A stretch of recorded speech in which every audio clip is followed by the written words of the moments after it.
હાલો મિત્રો, કેમ છો? તો પાણીની બગડાટી બોલે હો આપણે અહીંયા પર.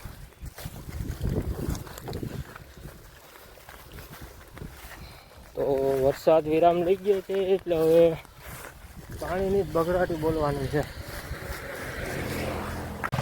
તો આપણે કરી દીધું છે પાણી ચાલુ ને તમે જોઈ શકો છો 2 મોટરું હાલે, એક બોરની હાલે ને એક વાઇવની હાલે. તો કંઈક આવી રીતના પાણીની બગડાટી બોલાવી દીધી. હવે વરસાદ તો વિરામ લઈ ગયો, હવે કેદી વરસાદ આવે આગાહી તો છે. જ્યાં લગી વરસાદ ના આવે ત્યાં લગી તો હવે આપણે પાણીની જરૂર છે એટલે પાવું પડશે. વિડીયો પસંદ આવે તો લાઈક, શેર ને કોમેન્ટ કરી દેજો. અને અહીંયા આપણી બેઠક છે, ખાટલો, પાણીની બોટલ, ચાનો થર્મસ, આપણી ગાડી ને આપણી માંડવી.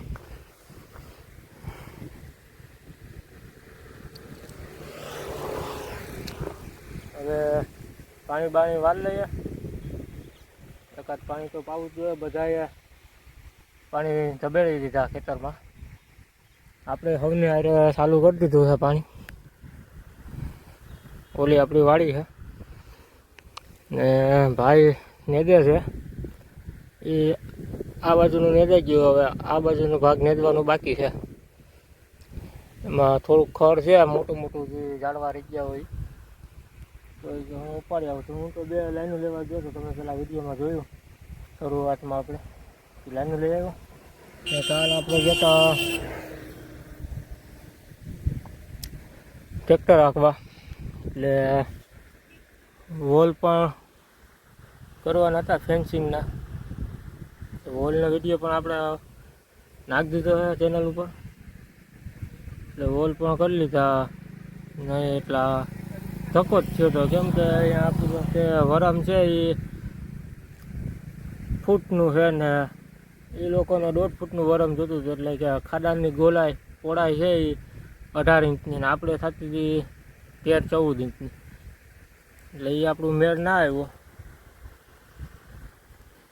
બાકી વિડીયો પસંદ આવે તો લાઈક, ચેનલ ઉપર ન હોય તો સબસ્ક્રાઈબ કરી દેજો.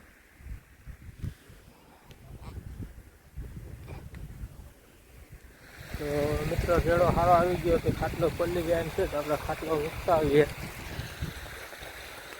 તો મિત્રો જેડો સારો આવી ગયો કે ખાટલો પલ્લી ગયા એમ છે, તો આપણે ખાટલો મૂકતા આવીએ.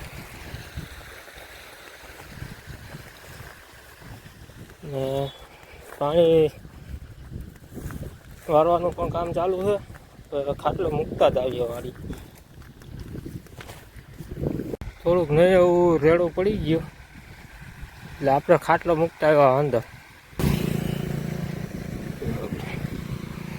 એટલે ફરતે ફેન્સિંગ છે, પણ ખેતરમાં અંદર જવા માટે અહીંયા બારી મૂકેલી છે. અહીંયા એક નાનકડો એવો ઓટો પણ છે. આ બારીએથી આપણે ખેતરમાં ગળકી જવાનું. બાકી જો ભાઈ પાણીના પાટલા જોઈને આવે ને નેતતોય આવે. અહીંથી પાણી પાવાનું આપણે ચાલુ કર્યું હતું, લાઈનો પડી ત્યાંથી. આ મકાન છે અહીંયા લગી પાવાનું છે. બાકી વિડીયો પસંદ આવે એટલે લાઈક કરી દેજો, ચેનલ ઉપર નવા હોય તો સબસ્ક્રાઈબ કરી દેજો.